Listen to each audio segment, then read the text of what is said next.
Welcome to Make the Grade with the Success Doctor, Stephen Green, where you'll discover actionable strategies to help your student to reach their academic goals, to excel at standardized testing, and to plan for the college admissions process painlessly. And now, here's your host, Dr. Stephen Green. And bring you back in. Hey, everybody. We are ready to rumble. Education Thursday, live. Let's do it. So this week, there is a lot going on. Lot going on. There are a few schools starting to come back out of virtual into the hybrid or live. SATs are cranking again. ACTs are cranking again. School is kind of, sort of, maybe a little bit coming back to normal. And we're going to talk a little bit about that. But really, tonight's about my special guest, who I'm super psyched to have on. I'm going to introduce in a second. I just want to talk about two things very quickly. As I mentioned, schools are we've been in school 6-8 weeks now. And it's either, I'm talking to parents every day. Some are all excited, some are complaining. And I think where it's at now is kind of stabilized. And I'm not saying that necessarily in a good or bad way, just as in reality. I think you're getting what you're going to be getting. So as always, this show is sponsored by the support community. If you need help, littlest, tiniest question possible, enormous question, reach out, because I have lots of means to help you. Very simple, meet you at your level, and we will roll from there. The support community is makethegrade.community. Yeah. Second thing for now is that we are continuing these lives every week. Got guests lined up into January. January, can you believe it? Yeah. It's a couple weeks. Thanksgiving, we're not doing it. Christmas week. But I got already guests into there. This is covering a huge spectrum of all different things that are here to help parents, help students to maximize their educational experience. Some are directly academic. Some of them, like tonight, are a little bit tangential, but super valuable. So without any further ado, I want to bring my guest tonight. I'm really excited to have her on. Carlee Myers, welcome. Hi, thanks for having me. There? Hang on, I'm not hearing you, Carlee. There you go. Say something. How about now? Yes.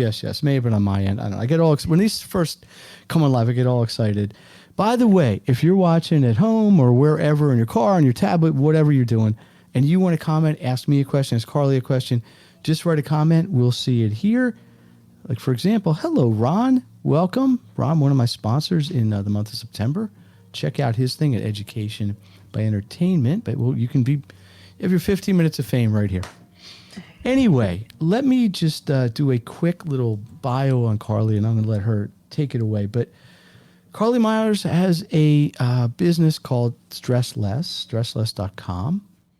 And her basic goal, she's an expert at helping female leaders, executives, business owners, managers, and in my case, I think parents who are feeling overloaded, overworked and exhausted, find peace, find some freedom, and that they desire. She's the founder of a company called the Stress Less Company. I love that name, Stress Less. She helps hundreds of professionals around the world take action and reduce stress. So very, very impressive resume and pedigree there. And so how are you? How you doing this beautiful Thursday night? I'm doing great. It's my Friday night. I'm going to be taking off tomorrow, getting a little nature time in. So good for you. TGIT. Are you going hiking or something? A fresh air kind of thing? Yep. I'm going up to New Hampshire for a little time, surrounded by lots of trees and a camp in a tent. So good. Well, that actually sounds really nice to me. I would bring a heavy duty coat. It's probably a little chilly up there. But hey, look, there's something to be said for reconnecting, right? You know, to the basics, getting back to the land, set your soul free, that kind of thing. Good for you. Good for you. And I know it's well deserved. But before you leave, let's talk about what you do. So can you just encapsulate maybe your mission statement or your goal, or what your core service would be for the parents and everybody out there who's listening right now? What do you basically offer? Yeah. So what we really focus on is we help leaders who are feeling overworked and exhausted, who are, first of all, let me define leaders here in this scenario. We typically work with executives, we work with managers, we work with business owners, people who have got a lot of stuff going on, including those professionals who have got kids, and they're feeling overworked and exhausted. And we really help them find the peace and the freedom that they desire.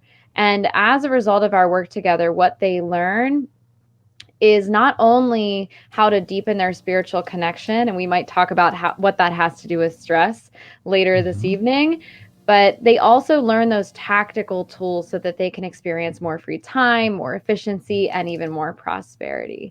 And I see Ronald says hello, so nice to see you too. Is look, we live in a world where everybody wants a quick fix, right?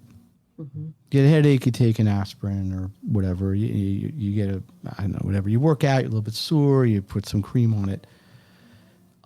Does that blend with what you can do? Is this more deep rooted? I don't think this is something somebody can come to you and in 5 minutes all of a sudden, have some panacea that fixes everything. But take us through the process a little bit. So somebody presents to you and they're saying, I'm stressed. I'm just the weight of the world's on my shoulders. And where do you go from there? Yeah, so it really, it depends on the individual, but I would say that if we are in fight, flight, or freeze, where we are just freaking out, we feel like we're in a corner, we don't know how to handle the situation, right? Like we're in that space. The first thing that I would recommend is that we implement some creative stress reduction. And creative stress reduction, for those of you who don't know what it is a term that I've coined that means any activity that gets us out of fight, flight, or freeze mode and gets us into this state of play or flow, aka rest and digest. And so this activity can be anything. So it can be going on a walk, playing with your dog, painting. It could be baking a pie. It really could be formatting an Excel spreadsheet. It really doesn't matter what it is. It doesn't have to be sitting on top of a mountain in a lotus position, saying a mantra for whatever. Exactly. Okay. And the point of this being that when we're in fight, flight, or freeze mode, we have a tendency to make pretty poor decisions. So we act rashly. We make poor decisions. And so the first step, if we're in that state of mind, is to do a little bit of creative stress reduction so that we can get ourselves out of that mode so that we can start thinking clearer and we can think more strategically. Now, beyond that, I actually have a 7-step system, unique methodology called the Stress Less Method that I bring my clients through if they're experiencing stress. And it doesn't necessarily mean that we're experiencing stress every single moment of every single day. But it could also mean we're experiencing stress in every single moment and every single day. We're feeling overworked, overwhelmed, exhausted. We're maybe even feeling burnt out. And so we go through that 7-step methodology where we're ending on the other side of that. We're finding true emotional freedom, which is beautiful. There's so many levels we could get into this on. Let me start here. Because a lot of my audience typically are parents. They have kids in school, which in and of itself, by definition, carries some level of stress, right? The kid's not doing what they're supposed to do. They're arguing about homework. They got a bad grade. It's always somebody else's fault. Blah, blah, blah, blah, blah. But is there anything in particular, and your advice is sound, is there anything in particular you might be able to tell parents that maybe is a little bit unique in their own situation as opposed to, say, a business executive or a person in a corporate leadership type position? Yeah. Because there's so many layers as a parent. You can argue about school, of course, but then you have to clean your room. You gotta eat your lima beans. But so there's a lot of baggage sometimes that comes with this stuff. But is there something you could just right off the bat say to parents that might, some sagacious advice here? Yes. So it's funny. I thought that I had patience until my sister had twins and I decided to take care of them for a week. Thought I had patience. No. Yes. So Let's give you, there you go. although, Taking care of your sister's twins for a week. That's it. Thank you. Yeah, you'd get one to sleep and then the next one would wake the other one up. But I would say that there is so much as parents that is outside of our control, right? And there's so much, I think this is in general, but I think most, really specifically with parents, you can't always predict how your teenager or your kid is going to react. You don't know what's going to, send them down a spiral. You don't know what's going to stress them out. You don't know even how, there's so much when it comes to having another person in your life. There's a level of unpredictability. Mm-hmm. And so relating this back to the stress less method, the first thing that I would recommend to parents who feel like their life is out of control, like whether it's the way the kids are, whether their kids are struggling right now and they're acting out or shutting down, or whether they're just like, what is going on with e-learning, what's going on with going back to school, somebody make up their freaking mind already, right? Like there's so much that's outside of our control. So that I would start with step 1 in my methodology, which is to deepen our spiritual understanding. Now, this kind of go inside, so to speak. Yeah. And so when I say the word spirituality, what I really mean is the undefined thing that gets us from a place of struggle and suffering to that beautiful state of mind, that peace, that freedom, ease, whatever. And so deepening our spiritual understanding is about starting to create a definition or an understanding of what spirituality means to us as individuals. And the reason that this is so important is because, like I was saying earlier, there's so many things that are completely outside of our control. And a lot of us, we have the tendency to, when we're experiencing those things that are outside of our control, we have that fight, flight, or freeze response. We start to freak out. Things can't be this way. And then we try to control the uncontrollable, which leads to even more stress. And so we have the stuff that's outside of our control. And then we also have the stuff that's inside, within our control that we can actually do something about. But oftentimes when we get in such a stress state, we end up neglecting the things that we actually have control over to worry and focus on the things that we can never change. And so this first step is incredibly important, especially to parents, because there is so much that is outside of our control right now. Mm-hmm. And we need to have the ability to start to hand off those things so that we can shift our energy from something that we can't change to focus on the things that we can and start making those changes. I just did, this is kind of going off on a little bit of a tangent here, but I just did a Facebook Live training earlier this week on Monday about this same concept and how it applied to the elections. Now, don't worry, I'm not going to go into who to vote for and all that. We don't have enough time for that. At least not tonight. Right. But it's really it's very similar because we don't know what this person's going to do if they get elected or if they get reelected, blah, blah, blah. But we get so worried about the big picture that we fail to realize that the stuff that is within our control, like researching and like doing our research on who to vote for, like perhaps we could be a poll worker, like perhaps we could be really reaching out to our local officials or, whatever those things are. But we get so caught up in the things that are outside of our control that we don't even think about what we could really change. So here's the question. Here's the question for you. And then I want to get into your personal story because it's super compelling. Sure. If you're okay with that. Is it the stress itself as a stimulus, or is it how we cope with the stress? Or is it both?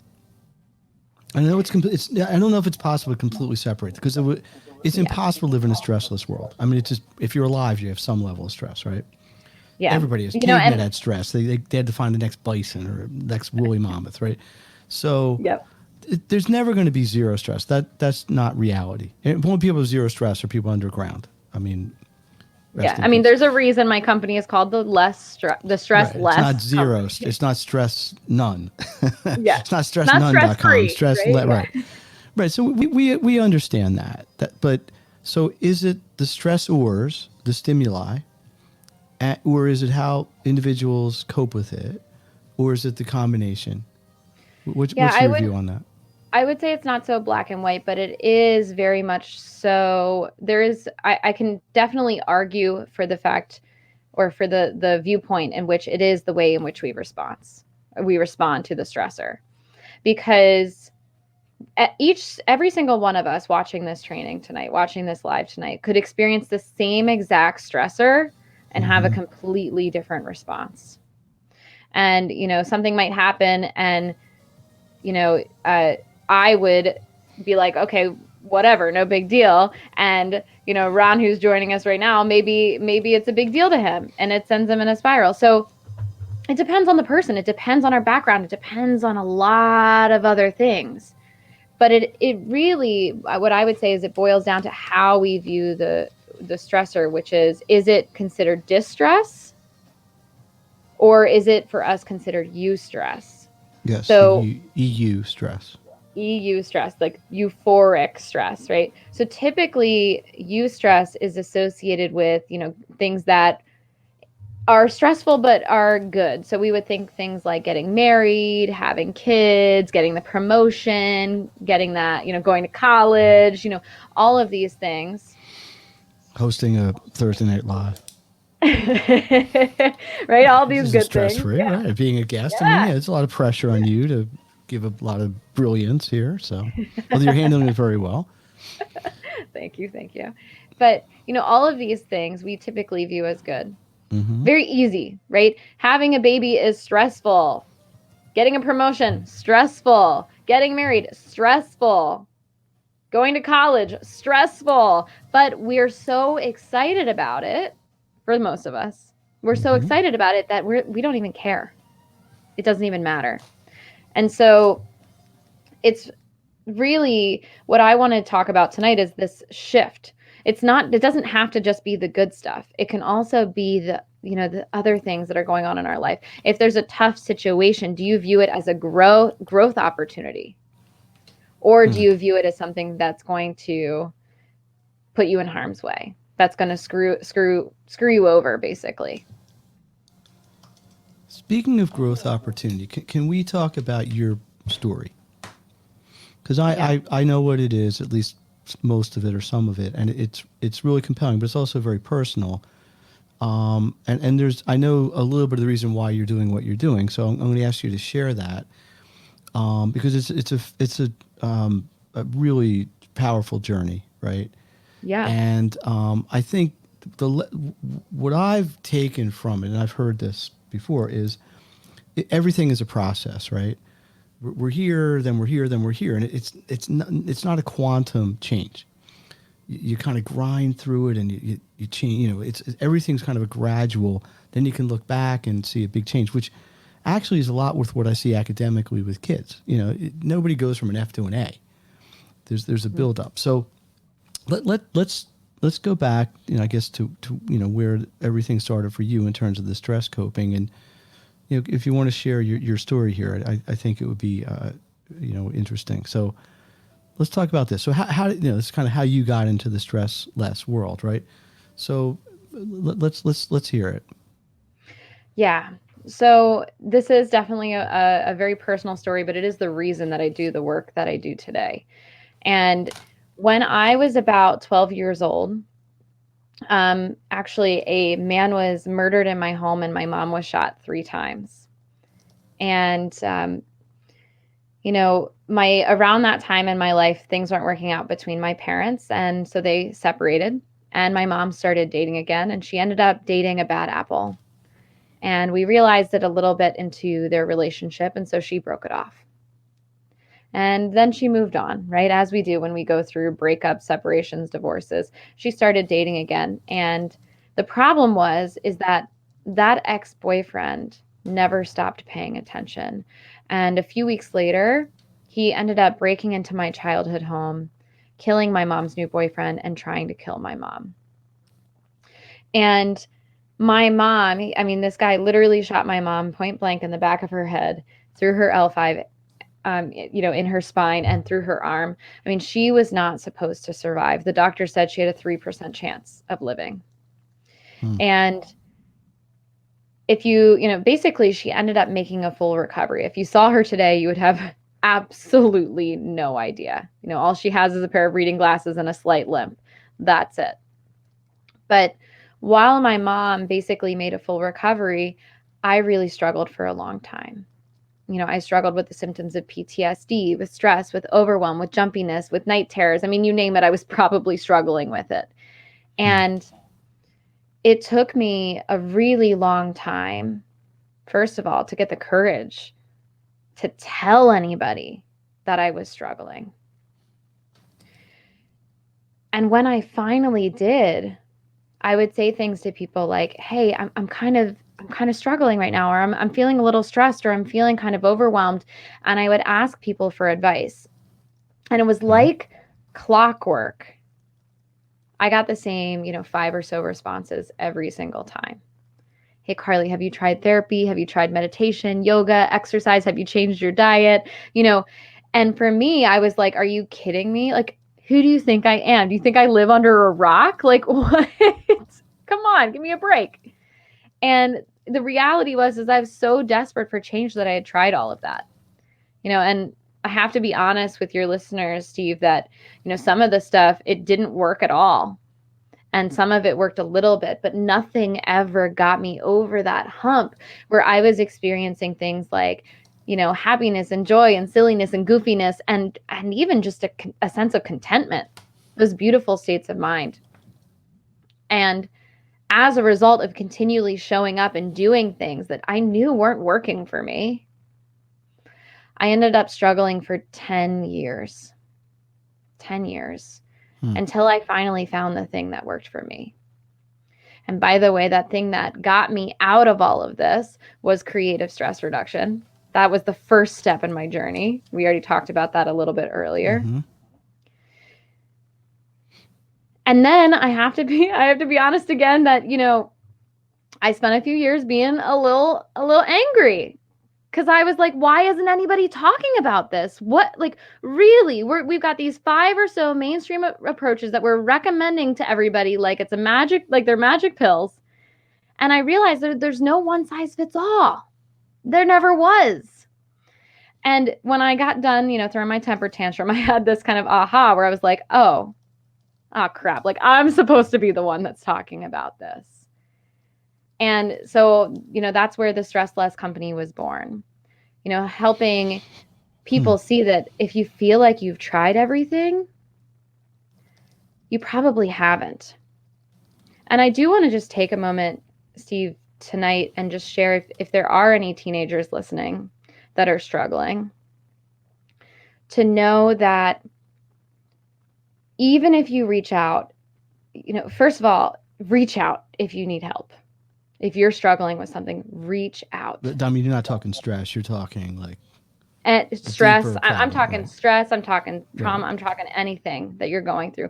Reach out. Don't hold it in like I did for 5 to 7 years. Don't do it. And if you don't get the response that you're looking for, reach out again, and reach out again, and reach out again. Now, I don't want in any way, shape, or form diminish your experience, because that's heavy duty. But it is somebody who has more like a day-to-day, like, oh, I got a test next week and I got 3 tests in the paper, I'm stressed out about that. They're using the same word. They may not be using it in the exact same context, but I know you're not going to be able to talk about your entire program in the next 10 minutes or 15 minutes, but what would be a simple exercise? And there's a lot of classic things, to take deep breaths, count to 10.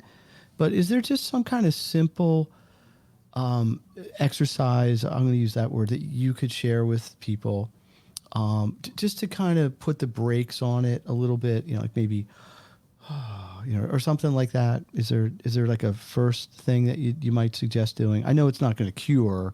Maybe cure is even the wrong word to use, right? You probably didn't use cure in this thing. It's cope. But what's kind of just a quick thing people could do? So I would definitely return to creative stress reduction. And what you would do in order to find what works for you is you would start by making a list of at least 50 to 100 activities that you love doing. And then kind of narrowing it down from there. What is, let's make sure it's not harmful to ourselves or to others. Let's make sure if we've experienced trauma, that it doesn't trigger us. Let's make sure that it fits into our time and our financial resources. And let's also make sure that if we did it every single time, we would be, if every single time we're stressed. Just taking a walk around the block. Yes, exactly. So when you're making that list, you're going to narrow it down to the things that are healthy and accessible for you. And that, I've had clients where, they're taking a test and they're getting nervous, and their creative stress reduction is, something that just brings them a sense of calm is rubbing their hands on their thighs, right? It gives them a sense of groundedness. It gives them a sense of calm. I've had other clients where it's, drawing the infinity symbol on their hand, because that can be a really grounding activity. It can, we've all heard about breath work. We've, just focusing on our breath. One little tip that I would give around, using the breath to manage stress is that your body actually creates hormones and releases different chemicals when you exhale longer than you inhale. So it's not about just taking deep breaths. In fact, that's probably going to get you more worked up. It's actually about making your exhale longer so that your brain is triggered to release those hormones and those chemicals that create that rest and digest response. Like so those are a few. Yeah. So those are a few. But again, I always hesitate to give specific advice because each and every one of us are unique. So always start with a list of activities that you love doing that make you feel good. Narrow it down to the items that are healthy and accessible for you, and take it from there. Start exploring. How do you feel about, I have a background in psychology, and there's a school of therapy, and I'm blanking on the exact name, it doesn't matter. Where at some point the patient has to confront their demons. Not using the clinical terms. It's not it. What you're talking about is kind of a coping and adaptive sort of therapy. Not right? dealing with it. So you're not really asking somebody to say, hey, you got stressed out because of something, and we got to go hit that head on, so you don't have that stimulation anymore. Is that something that you think is important? Like I'm going to use an example. Yeah. I have kids. I can work with them, virtually in an office, whatever. I know they know their material. I know they know the information. They go into a test. They get out of their their comfort zone, and they don't perform as well. Commonly called test anxiety. And there's 100 things people say to get around that. But that's just kind of a lower level thing. That's not going to put somebody into suicidal mode, hopefully at least. What's the simplest way to get somebody to self-monitor this? Or is there one? Yeah. So what we've talked about so far is simply a tool to get out of fight, flight, or freeze mode. And if you find yourself in a situation where you have to perform in the moment, those are great tools to just get yourself back in the game as soon as possible. But when the real work, and this is the reason why clients work with me, is that they want to figure out what's really deeply causing, not just putting a Band-Aid on the problem, but preventing the stress, the unnecessary stress. And so an example like, getting testing anxiety, there's likely, the test is the stressor, live testing is the stressor, but that's quite frankly, in my work, I found it's never actually the real block, the real thing that's causing the anxiety and causing the stress response.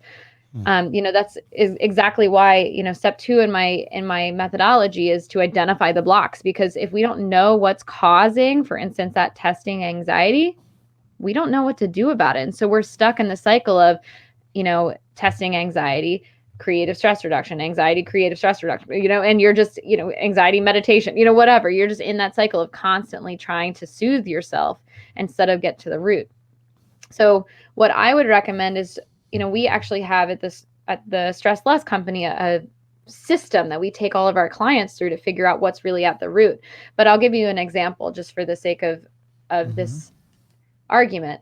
So let's say we have a student who has high levels of test anxiety. They completely blank when they sit down. They're 3 questions in, a challenge comes up. That's when things go awry. There's likely, we start with identifying, okay, why are they feeling this way? Why am I feeling this way? There's probably a story that maybe it's I'm not smart enough. Maybe I didn't study hard enough. This always happens to me. This is just my anxiety, whatever the story is. Mm-hmm. And then we go a step further and we say, okay, what's the feeling? Now, in this case, it's pretty easy because the feeling was part of the scenario. We're feeling anxious. We might also feel like a sense of despair because we don't know how we're going to remember all the answers for this test. And then we take it a step further and we ask ourselves, and this is a really important question.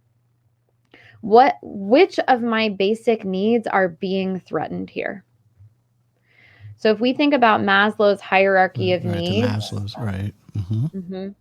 At the bottom, we have physiological, food, water, shelter, clean air, that kind of stuff. Then we have safety needs. Then we have love and belonging. Then we have self-esteem.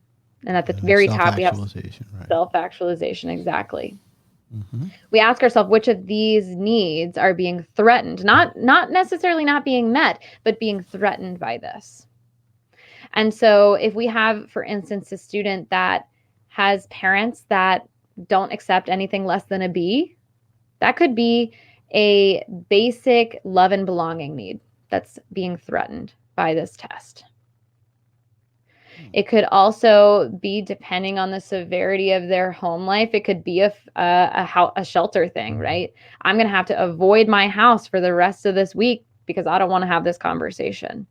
And so if we identify the basic needs that are being threatened for this student, we realize it really has nothing to do with the test and forgetting the answer, and it has everything to do with what the parent thinks or what the student is assuming, the story that they're telling.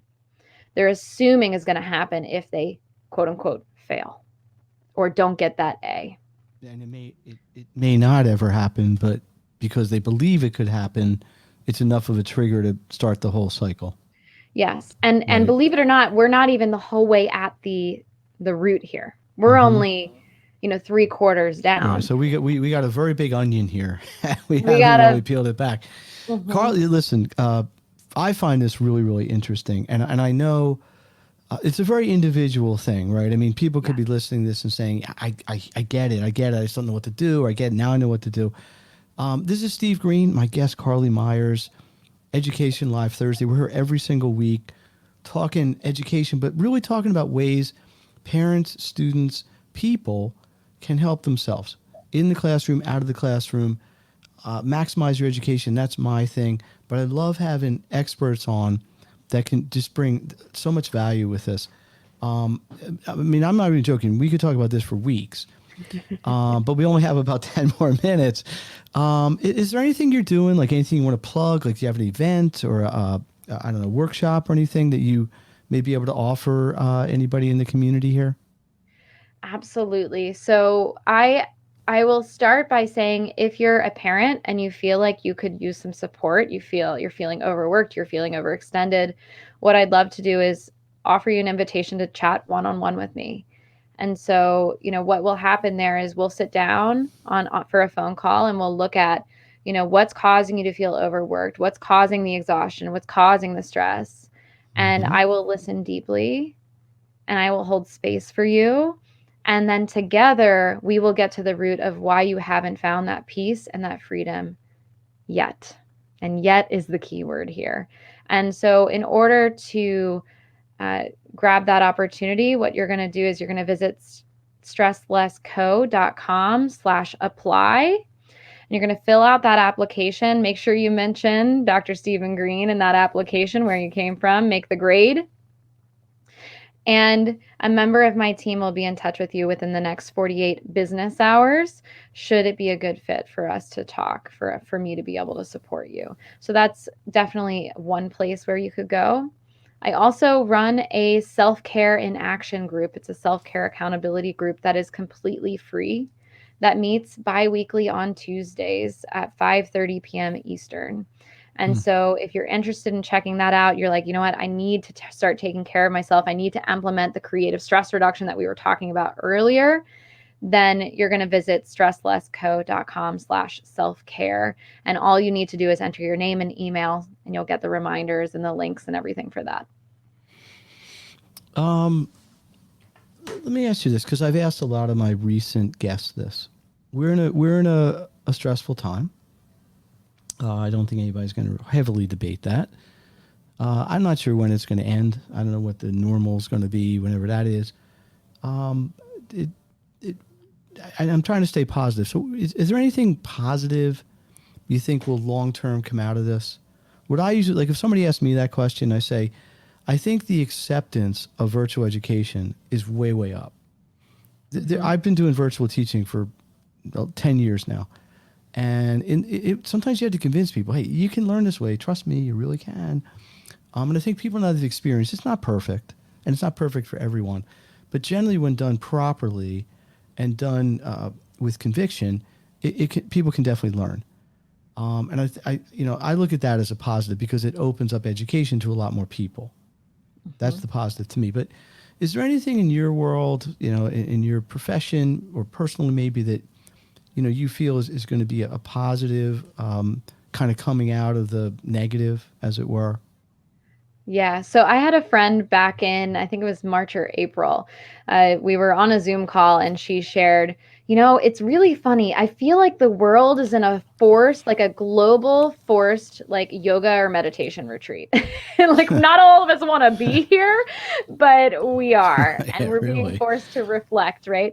And so I was thinking thought, more like a boot camp, but like basic training. But I really loved that example, because what I've seen over the last 8 months, and I cannot believe it's been 8 months, but here we are, is that we have been forced, many of us, I wouldn't say all of us, but many of us have been forced to see that something hasn't been quite right. It has nothing to do with the pandemic, but we've slowed down enough to say something's not right. I'm not feeling quite right. I'm feeling stressed, more so than maybe normal. Or you're examining their priorities. And yeah, they're saying, wait a second, why was I wasting so much time doing X, Y, and Z, right? Right. And it's been an opportunity, and I'm seeing it already, an opportunity to heal past wounds, to address chronic stress, to spend more time with family, to have more fun, to get out and, just really reprioritize happiness. Mm-hmm. And I think that's going to be a huge takeaway from this whole experience. I completely agree with you about the kind of the reshuffling of what's really, really important. And it's not completely wiping things out that everybody always thought were important, but it's interesting. I was talking to somebody, a teacher, a friend of mine, when this all hit in March, middle March, everybody's a couple weeks, a month, maybe. Spring break's coming up. It'll all be normal by April 15th. I don't think anybody, medical, non-medical, whatever, thought this was going to be a 7, 8, 9 month, 12 month, who knows, thing. It's really interesting. The last question for you.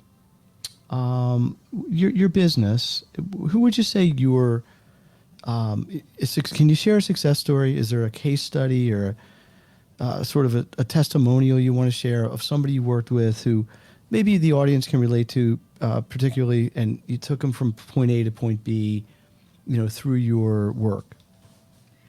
Yeah. So I have two examples that are really coming to mind. One of which I think relates more so. So we'll start there. So I had a client a few years ago who was a professor and leader at a local university, big deal university. Mm-hmm. And she not only managed a big team, she had to do research for the university, and she was working with hundreds of students. And she had a high stress job. And in addition to that, she had family.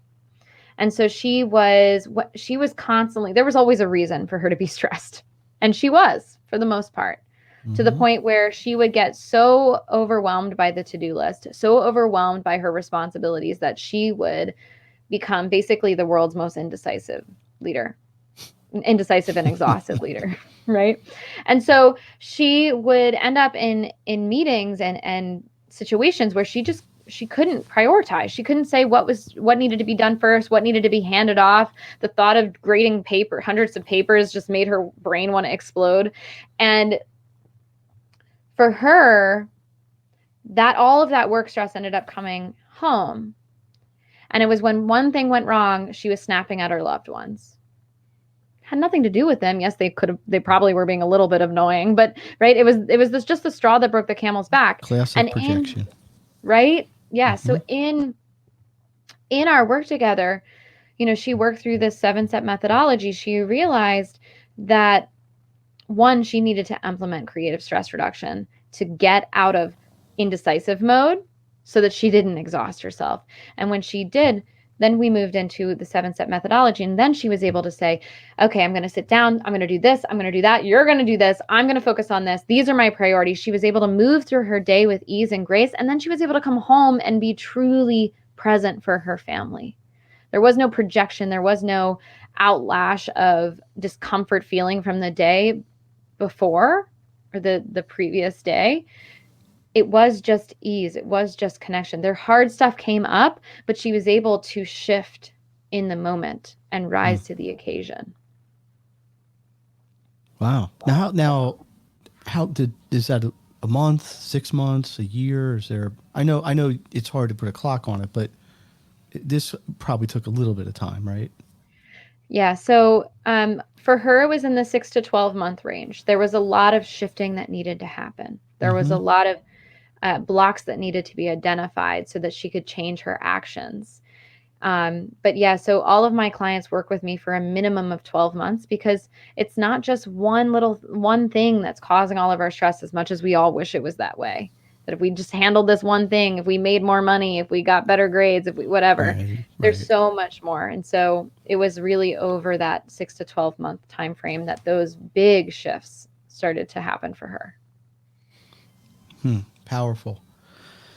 All right. I know you said you got 2. You got one really fast because we're coming up against our deadline here. Yeah. So the other one, the other ones I'll just share really quickly. It's a little bit more extreme, but I had a client come to me about a year ago who had, she had tried everything by normal standards. She had been to therapy. She had been to a psychiatrist. She was taking medications. She was learning about meditation. She was trying to exercise. I mean, she had tried everything. And in the past, she had found herself in the hospital for different suicidal thoughts and things like that. I mean, this is a more extreme example. And she came to me as a last ditch effort. Like, I can't get that. I need something. Something needs to change. I'm struggling. And the doctors aren't helping anymore. The therapists aren't helping anymore. They're on my team. I'm not letting go of them, but they're not working. And within just 6 months of working together, I have to tell you, the first step was the most powerful for her. Because she realized that her relationships were causing so much stress in her life. She was trying to control the uncontrollable, aka other people. And when she realized, she was able to hand this off to a higher power, whatever that meant for her. And she was able to identify what was causing that urge within her, in addition to all of the other blocks. She was able to not only there's so much change in her. I'm like, which example do I share? Well, let me share that she was in a toxic relationship before. She left the toxic relationship. She's in a healthy relationship now. She was able to get a $15,000 bonus, not bonus, pay grade raise every year, in addition to another, I think, $5,000 to $10,000 bonus. And she's been stable on her medications. Her therapist was even shocked at the progress that she's been making. And she said to me for the first time a few months ago, she said, I don't know where I would be without this work. I actually, for the first time in my life, in a long time, actually feel content. And I think that is the power of the work that I do, that's the power of really getting to the root of the stress and not just putting a Band-Aid on it. Right, which is the key. And look, and it's obvious, and I really appreciate you sharing this so candidly, how invested you are in your people, emotionally and all that. So I thank you for that. Oh, okay. Carlee Myers, DAIS. What does that stand for? Diplomat of the American Institute. Something, intelligent person. What's it stand for? Sorry. Diplomat of the American Institute of Stress. Oh, look at you. American Institute of Stress. Good stress. Good stress. Steve Green with Carlee Myers, stresslessco.com. This is Education Live Thursday. Every Thursday night, I'm trying to bring you people, experts, anybody who can help parents, kids, adults, children, doesn't matter, manage your academics, whether it's the stress or it's the academics, all the different things we have to deal with. You know what? I got to be honest. I forget who the guest is next week. So let me kind of cheat and look that up. Let's maybe find me. Okay, roll. Next. Yeah, no, I got so into your story. I got to be really honest. I was really drawn in. It was super powerful. Next week, Samantha Feynman, an expert in executive functioning. One of the guest speakers on the back to school workshop, which was, at least based on the feedback, really great. And I appreciate everybody's feedback. But Samantha has a lot to bring to the table as well.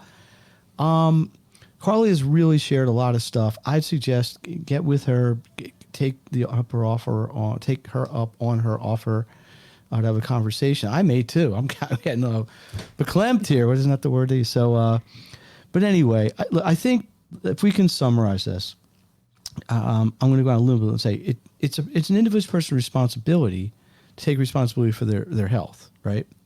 I had Hallie Steinberg on recently, and it's the same thing. We're talking about diet, not diet like you can't ever eat a candy bar, but it's about a responsibility. It's just acknowledging that you need to take responsibility for your own self-care within moderation and reason and things that you can control. So I think a little bit is that here. Some people have extreme things that get beyond their control, and I think that's what you're addressing as well, and that's where it's tough.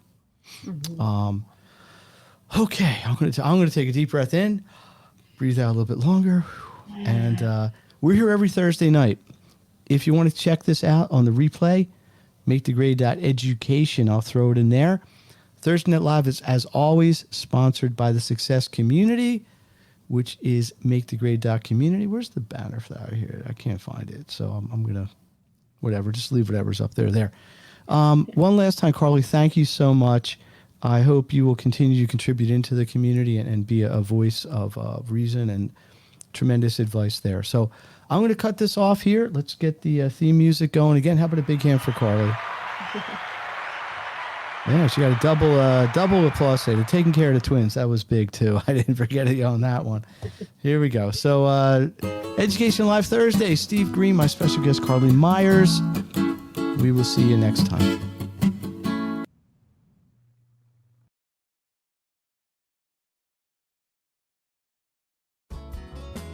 You've been listening to Make the Grade with the Success Doctor, Stephen Green. If you enjoyed this episode, be sure to subscribe. For more resources and support, please visit makethegrade.net.